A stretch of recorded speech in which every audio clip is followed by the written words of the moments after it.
Salut, bienvenue à toi dans cette nouvelle vidéo. Aujourd'hui, dans cet épisode, j'ai envie de te parler des 7 non négociables à mettre en place dans ta vie pour te transformer de l'intérieur et attirer à toi le meilleur dans tes relations, dans ta vie sentimentale.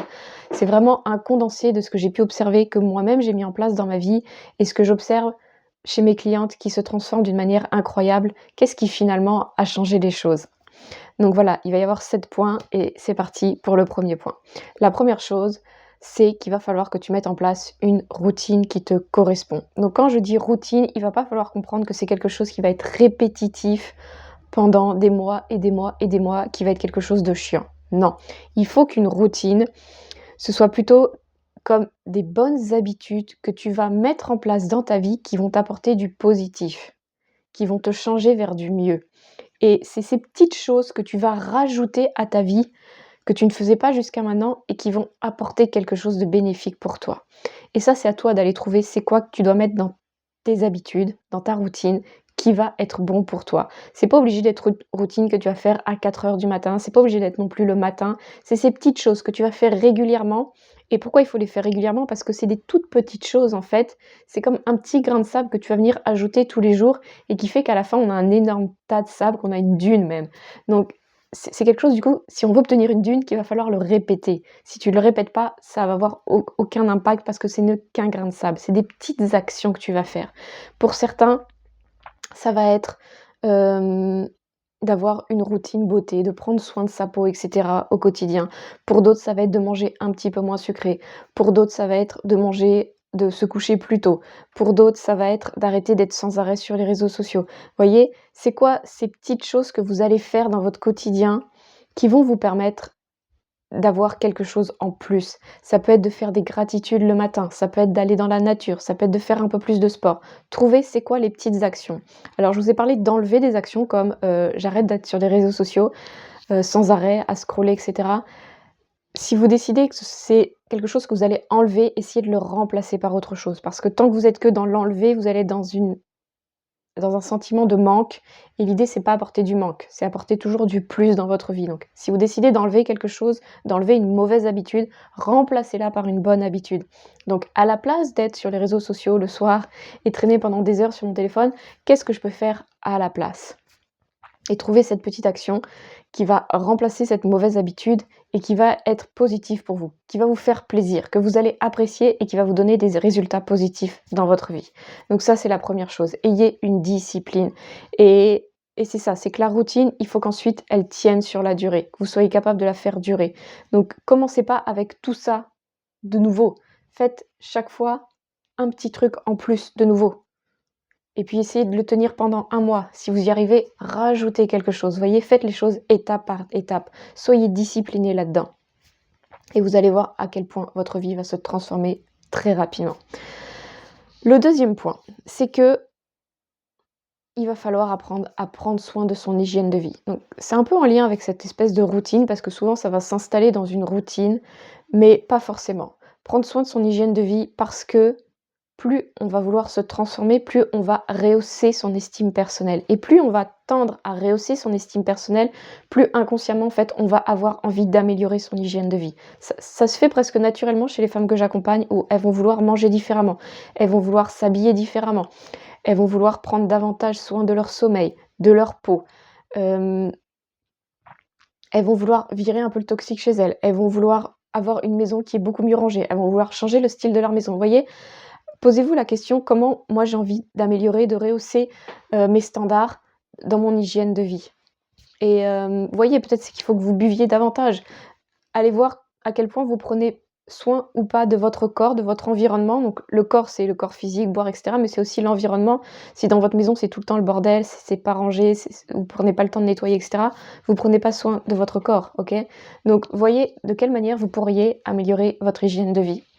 Et ce que je vous conseille là sur les 7 points que je vais vous donner, c'est à chaque fois, vous allez sûrement vous dire: «Mais je le sais déjà tout ça, on me l'a déjà dit, j'ai déjà entendu dans 15 milliards d'autres vidéos». OK, mais qu'est-ce que tu as fait concrètement? Donc là, je vous invite en fait à prendre un cahier, un crayon et de noter à chaque fois qu'est-ce que vous pourriez faire en plus. Une seule action. Je suis sûre qu'il y a au moins une action par rapport au premier point que j'ai dit, où je dis: «Ayez une routine avec une bonne discipline». C'est quoi ce petit truc que vous pourriez ajouter?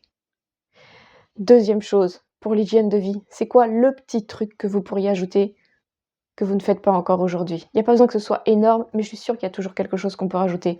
Tant qu'on est dans les: «Oui, mais moi je sais déjà tout ça, on m'apporte rien de plus que je sais», vous n'allez pas changer votre vie, OK? Troisième point, sortir du triangle de Karpman. C'est vraiment un non négociable. Ça veut dire quoi, sortir du triangle de Karpman? Donc si vous connaissez pas le triangle de Karpman, c'est ce triangle, avec ces 3 personnalités qui sont le sauveur, la victime et le bourreau.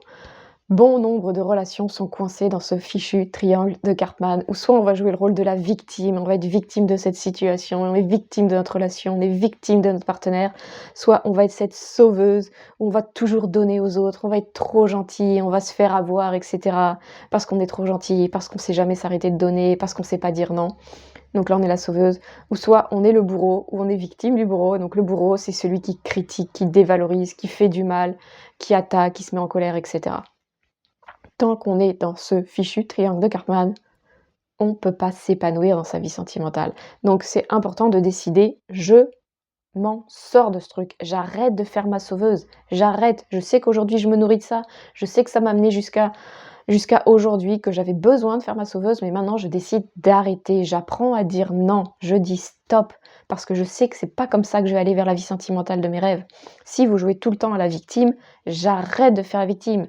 Oui, aujourd'hui, ça a eu un avantage jusqu'à maintenant pour vous. Ça vous a permis de recevoir de l'attention des sauveurs. Ça vous a permis de ne pas prendre vos responsabilités parce que c'était trop difficile, etc. Ça a eu des avantages, sinon vous ne seriez pas dedans. Mais maintenant, il faut en sortir, il faut décider. Ça doit être une prise de décision que vous prenez avec vous-même, de dire: «Je ne veux plus jouer là-dedans». À partir du moment où on arrête de jouer là-dedans, eh ben, on n'attire plus ces relations toxiques, on n'attire plus les bourreaux parce que finalement, ceux qu'on a envie d'éviter, ce sont les bourreaux. Ou même les victimes, quand on est une femme, beaucoup de femmes que j'accompagne aussi sont avec ces hommes un peu victimes, qui se prennent pas en main, qui se prennent pas en charge, et puis nous on fait tout, on fait tout, on fait tout, OK? Et c'est casse-pied en fait, c'est casse-pied et on en devient de sauveuse, on en devient à devenir bourreau, à devenir méchant avec notre partenaire et donc c'est pas non plus idéal. Donc je sors de ça, je sors de la sauveuse, je sors de la victime parce que je n'en veux plus. Point numéro 4, qui va un petit peu avec ce que je viens de vous dire, c'est prendre ses responsabilités. N'attendez pas que ce soit les gens qui viennent vous sortir de votre situation. Même si vous prenez un accompagnement, des coachs, etc., c'est pas eux qui vont vous sortir, c'est vous-même qui allez vous sortir. Eux vont vous donner les directions, vont vous donner des conseils, vont vous permettre de voir ce que vous ne voyez pas. Et ça va vous aider énormément, oui. Mais derrière, il va falloir agir, il va falloir prendre des décisions. Va falloir reprendre les rênes de sa vie, va falloir se sentir responsable, va falloir se sentir toute puissante, se dire: «Mais je suis capable, mais je le mérite, mais je vais le faire» et cetera. Tout ça, ça va vous demander de sentir cette confiance en vous que vous pouvez le faire, que vous êtes responsable, que vous avez les moyens d'avancer, que rien n'est limité pour vous et donc ça, il faut vraiment l'avoir à l'intérieur de vous. Il faut que vous le sentiez, vous voyez? Quand je vous en parle, je le sens à l'intérieur de moi, ça me donne envie de me redresser, de me dire: «Allez, j'y vais» et cetera et ça, il faut que vous l'ayez à l'intérieur de vous. C'est non négociable. Toutes les femmes qui ont transformé de manière extraordinaire leur vie sentimentale, elles ont eu ce regain d'énergie à l'intérieur d'elles qui leur ont dit: «Mais je suis capable, mais c'est moi qui décide pour ma vie, il y a personne d'autre qui va pouvoir m'arrêter» et cetera. Donc ça, c'est vraiment quelque chose à avoir. Le point numéro 5, je regarde mes notes, ouais, c'est d'agir. Agir, passer à l'action. N'ayez pas peur d'agir, ne restez pas bloqué, ne laissez pas vos peurs vous limiter. Parce que ce qui va vous faire amener à votre prochaine histoire, à vos prochaines vies, à votre prochain niveau, c'est parce que vous allez passer à l'action. Et l'idée, c'est pas de dire mais c'est quelle action que je dois faire? On s'en fout en fait de l'action. Faites des actions qui vont vous mettre en mouvement, qui vont aller vers votre vision. Donc, faites des actions avec la bonne intention. La bonne intention, il ne faut pas que ce soit de pourrir l'autre, il ne faut pas que ce soit de se venger, il ne faut pas que ce soit d'attirer la pitié, il faut que ce soit j'ai envie d'aller vers ce que moi je veux, OK? Et faites ces petites actions. C'est des petites actions, vous voyez, comme avoir une routine, comme changer un petit peu son hygiène de vie. Mais ces petites actions, il va falloir les faire au quotidien, avec la ferme intention que derrière vous êtes en train d'aller vers votre vision. Et ces petites actions, quand vous allez les mettre en place, l'idée c'est de n'avoir aucune attente envers ces actions. Parce que c'est peut-être pas cette petite action qui va vous amener à ce que vous voulez, mais c'est le fait de vous mettre en mouvement, de savoir exactement pourquoi vous faites ces actions, que derrière vous allez obtenir les résultats. Et les résultats, des fois, ils vont venir par un endroit, par une direction que vous ne vous attendiez absolument pas, mais ça va arriver. Ça peut être, j'ai envie de rencontrer quelqu'un et je vais aller sur, les sites de rencontres et régulièrement je vais me mettre en action. Je vais aller rencontrer des personnes et puis je vais faire attention à mon attitude, puis je vais faire attention à mon style et puis je vais faire attention à la façon dont je parle et puis je vais faire attention et cetera et cetera. Donc vous vous mettez en mouvement et puis vous êtes sur ces sites de rencontres et puis vous rencontrez des hommes et puis finalement, vous lâchez complètement prise sur est-ce que ça va être le bon homme, le bon partenaire en fait. Juste vous faites des rencontres en espérant qu'un jour vous allez rencontrer le bon et ça se trouve, ce mec idéal, vous allez le rencontrer un jour, à une soirée et ça n'avait rien à voir avec ces rencontres sur les sites de rencontres. Mais c'est parce que vous vous êtes mis dans cette action, dans ce mouvement, dans cette intention de: «Je veux rencontrer quelqu'un, donc je me mets en action», que vous allez attirer beaucoup plus facilement à vous ce que vous désirez. Donc c'est pas forcément les actions que vous allez mettre en place en pensant que c'est ça qui va vous faire obtenir ce que vous voulez, qui vont vraiment vous faire obtenir ce que vous voulez. Ça se trouve, ça va arriver par un autre moyen. Mais c'est parce que vous vous êtes mis en action, que vous avez décidé que vous le vouliez vraiment, que alors ça va arriver à vous. Et souvent, ça arrive pas forcément par là où on attendait, mais ça arrive quand même parce qu'on a eu cette intention de «je le veux dans ma vie», OK? Donc super important, mettez-vous en action sans attendre forcément de ces actions-là en particulier. Juste, dites-vous que: «Je me mets en action et je sais que derrière ça va me revenir en retour». Point super important et qui va avec le point suivant qui est d'avoir une vision. Vous devez savoir ce que vous voulez dans votre vie. Si aujourd'hui vous ne savez pas ce que vous voulez, si vous savez juste qu'est-ce que vous voulez pas, mais vous ne savez pas ce que vous voulez, vous n'allez pas pouvoir obtenir quelque chose de différent que ce que vous avez déjà, voire avoir encore pire. Parce que si on est toujours focusé sur ce qu'on veut pas, on l'attire plus ou moins toujours encore un peu plus. Donc il faut savoir ce qu'on veut pas, oui, c'est important, mais il faut savoir à la place qu'est-ce que je veux. Comme je vous ai dit, on peut pas juste enlever des mauvaises habitudes, il faut les rajouter par des bonnes habitudes. Donc vous pouvez pas juste vous dire: «Ça, j'en veux plus». OK, mais qu'est-ce que tu veux alors? Parce que sinon je sais pas qu'est-ce que tu veux, donc je vais pas pouvoir te l'apporter et à l'intérieur de vous, vous serez pas capable d'accueillir quelque chose de nouveau parce que vous savez pas vraiment ce que vous voulez. Donc vous devez vous dire: «OK, ça j'en veux plus dans ma vie, j'en ai marre de ce genre de relation, mais qu'est-ce que tu veux? Va l'imaginer, va le vivre à l'intérieur de toi. Imagine-toi vivre ce genre de relation, imagine-toi ce genre de partenaire là chez toi. Fais de la place chez toi pour ce genre de partenaire, imagine-le qu'il est là et ça va te faire devenir quelqu'un d'autre parce que tu le vois déjà, même s'il est pas vraiment là, tu l'imagines et donc du coup ça t'incite à changer en fait. Donc ayez une vision très claire de ce que vous voulez, c'est super important. Ça va vous aider à aller manifester beaucoup plus vite votre nouvelle réalité. C'est non négociable de savoir ce que vous voulez dans la vie et c'est pas un objectif à atteindre et un but en soi parce qu'une fois que vous l'aurez atteint, cet objectif, je vous promets, vous en aurez un autre objectif. Donc c'est pas un objectif ultime où une fois que j'aurai ça, je serai la plus heureuse du monde. Non, mais c'est ce qui va vous faire changer, c'est ce qui va vous faire évoluer, c'est ce qui va vous faire avancer dans votre vie. Et on n'est pas des êtres pour stagner, on est fait pour évoluer. Donc ayez une vision pour dans 3 mois, une fois que vous avez atteint cette vision, ayez une autre vision et puis ayez des visions à un peu plus long terme. C'est ça qui va vous faire avancer, c'est ça qui va faire que votre vie va être kiffante, c'est ça que vous allez vous épanouir dans votre vie et que vous allez arrêter de vous comparer, de juger, de critiquer, d'être jalouse parce que vous allez avancer dans votre vie, vous allez vivre ce que vous avez envie de vivre et ça va être juste kiffant. Donc ayez cette vision, qu'est-ce que je veux dans ma vie? Qu'est-ce que j'ai envie? Et puis vous allez du coup naturellement vous mettre en action pour aller vers cette vie-là parce qu'elle va vous faire kiffer, parce que vous allez déjà la ressentir à l'intérieur de vous et à partir du moment où vous êtes capable de la ressentir à l'intérieur de vous, très rapidement, elle va se manifester à l'extérieur de vous et c'est le point suivant. Des fois, vous aurez besoin d'être accompagné parce que de faire tout ça, des fois, ça se fait assez facilement quand il n'y a pas de blocage, mais s'il y a des blocages, si vous avez, des traumatismes derrière, des peurs, si vous avez vécu quelque chose de traumatisant dans votre enfance qui vous bloque à aller vers ce que vous voulez, oui, vous aurez beau avoir cette vision, il y aura toujours quelque chose qui viendra vous dire: «Mais c'est pas possible pour toi». Donc le point suivant, c'est n'ayez pas peur de vous faire accompagner, que ce soit sur une courte ou une plus longue durée quand c'est nécessaire, mais faites-vous accompagner parce que cette personne qui va vous accompagner, elle va vous donner les points, elle va vous aider à vous libérer. Quand vous travaillez avec une coach énergéticienne comme moi je le fais par exemple, l'énergétique, c'est super puissant, ça vous libère tellement instantanément. Après, il y a plus que le mindset à aller travailler pour changer vos croyances, mais ça aide tellement, ça accélère le processus et c'est super kiffant. Donc n'ayez pas peur de vous faire accompagner. Des fois, en très peu de temps, on peut avoir de magnifiques résultats pour juste passer le prochain niveau de notre épanouissement dans notre vie et notamment dans notre vie sentimentale. Donc n'ayez pas peur d'aller chercher de l'aide et ça va avec du coup le point suivant et le dernier point que je vais vous partager, c'est aller chercher de l'aide au bon endroit. C'est-à-dire que des fois, il y a des personnes dans votre vie, dans votre entourage, qui seront pas les bonnes personnes pour vous accompagner, qui seront pas les bonnes personnes pour vous encourager.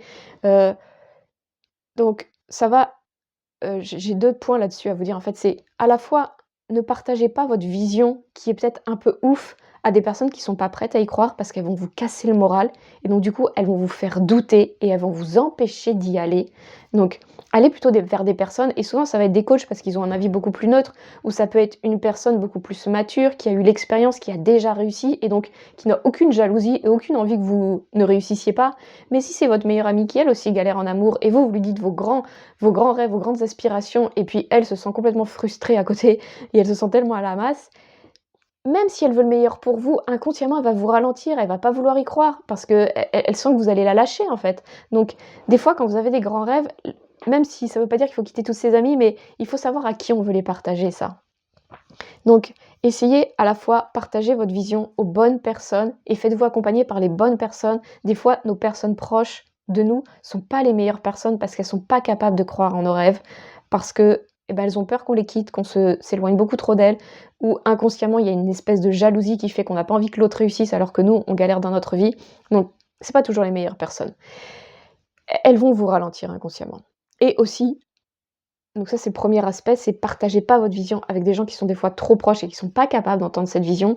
Et deuxième chose, virez de votre entourage tout ce qui est toxique. Donc là, c'est le niveau au-dessus. Donc ça veut pas dire qu'il faut arrêter de voir ses parents, et cetera, qu'il faut arrêter de voir tous ceux qui nous entourent, qui croient pas en notre vision. Non, on va rester proche d'eux, mais on va pas forcément tout leur dire et rentrer dans les détails de notre grande vision parce que ça va pas être compris. Ils vont venir ralentir tout ça. Par contre, si vous avez des personnes qui sont vraiment toxiques, qui vous ralentissent, qui vous épuisent votre énergie, qui vous font toujours douter de vous, alors que vous leur avez même pas partagé votre vision. Mais cela, essayez au maximum. Et je sais que des fois, c'est pas possible de le faire instantanément. Je décide de me séparer de tout ce qui est toxique autour de moi. Des fois, ça demande un peu de temps parce qu'on a un travail. On peut pas quitter ce travail où tout le monde est toxique là-bas du jour au lendemain. On a besoin de gagner de l'argent, je comprends. Ou son partenaire, ou ses parents qui habitent proche de nous, ou qu'on voit régulièrement. On peut pas faire tout ça instantanément. Mais ayez cette vision, cette intention de il faut que je m'en libère. Et si vous vous donnez l'intention de il faut que j'essaye de m'éloigner de tout ça, vous allez finir par trouver les solutions petit à petit. Comme je vous dis, les solutions vont arriver pas forcément de la manière dont vous l'attendiez, mais vous allez avoir les opportunités qui vont vous permettre de vous éloigner de tout ce qui est toxique dans votre vie. À partir du moment où vous avez l'intention de vous éloigner, parce que vous l'avez identifié, ça, il faut que j'arrête d'être trop proche de cette personne, elle est pas bonne pour moi, à chaque fois, elle me met dans une énergie pas possible, je suis pas capable de soutenir cette énergie-là, ça me puise toute mon énergie. Eh ben, identifiez-le et dites: «Il faut que j'arrête de voir cette personne autant que je la vois». Peut-être je la vois trop souvent, peut-être il faut que je la vois que 5 minutes de temps en temps, grand maximum. Voyez? Identifiez tout ce qui est toxique et tout ce qui vous empêche de devenir cette nouvelle femme qui va avoir cette vie extraordinaire. Parce que on pourrait dire qu'on est des personnes toutes puissantes et que notre environnement, n'a pas d'impact à partir du moment où on vibre au terreau, on a une énergie extraordinaire. Peu importe ce qui se passe autour de nous, on peut vivre dans le chaos et être complètement heureux. OK, mais ça, c'est des personnes extraordinaires. On a conscience que notre environnement va jouer énormément sur nous et si on est dans un environnement qui nous puise notre énergie, qui ne qui nous oui, c'est ça, qui nous puise notre énergie, qui nous met comme une chape de plomb sur nous, qui nous fait galérer comme pas possible et on est obligé de ramer tous les jours dans notre vie. Ça nous puise notre énergie, ça nous rend fatigués alors qu'on n'a rien fait de la journée. Il faut en sortir de ça, il faut trouver les moyens d'en sortir. C'est super important et je sais que c'est quelque chose qui se fait pas instantanément. C'est quelque chose qui va peut-être prendre des mois, voire des années des fois pour certaines personnes. Il y a le moyen de l'accélérer, encore une fois, si vous faites accompagner, des fois les choses peuvent quand même se libérer assez facilement, mais identifiez-le au moins, soyez-en conscient et mettez les actions que vous pouvez mettre en place dès maintenant pour essayer de vous en sortir. Et on finit toujours par s'en sortir, vous le savez très bien. Il y a toujours une sortie, une porte de secours qui finit par apparaître. Voilà, c'était toutes les choses que je voulais vous partager aujourd'hui dans cette vidéo. Je vais vous les récapituler. Donc première chose, ayez une routine. Mettez des choses en place dans votre quotidien qui sont bénéfiques pour vous, qui sont positifs, qui vont apporter du mieux dans votre vie, dans votre bien-être, dans votre énergie, dans votre santé. Deuxième chose, améliorez votre hygiène de vie. Identifiez-vous où est-ce que vous devez l'améliorer. Est-ce que c'est votre alimentation? Est-ce que c'est votre sommeil? Est-ce que c'est au niveau du sport? Voyez où est-ce que vous devez améliorer votre hygiène de vie. Sortez du triangle de Cartman. Décidez que pour vous, c'est terminé. Vous ne serez plus la sauveuse, vous ne serez plus la victime et vous ne serez plus le bourreau de qui que ce soit. Point numéro 4. reprenez vos responsabilités. Sentez-vous 100% responsable de votre vie et vous allez ainsi reprendre les rênes dans votre vie et passer à l'action beaucoup plus facilement. Point numéro 1, 2, 3, 4, 5. Agissez continuellement. Faites des petites actions tous les jours vers ce que vous désirez tout en lâchant prise sur les résultats que vous obtenez de ces petites actions. Les résultats vont finir par arriver. Point suivant, ayez une vision très claire de ce que vous voulez. C'est super important de ce qu'on veut savoir dans notre vie. C'est ça qui va nous amener à changer notre réalité. Et dernier point, c'est faites-vous accompagner par les bonnes personnes. Ne partagez pas forcément votre vision à ceux qui sont proches de vous. Et enfin, virez tout ce qui est trop toxique de votre vie avec ce que vous pouvez. Voilà, c'est tout ce que je voulais vous partager pour aujourd'hui. Je vous souhaite une très belle semaine et je vous dis à très bientôt. Au revoir.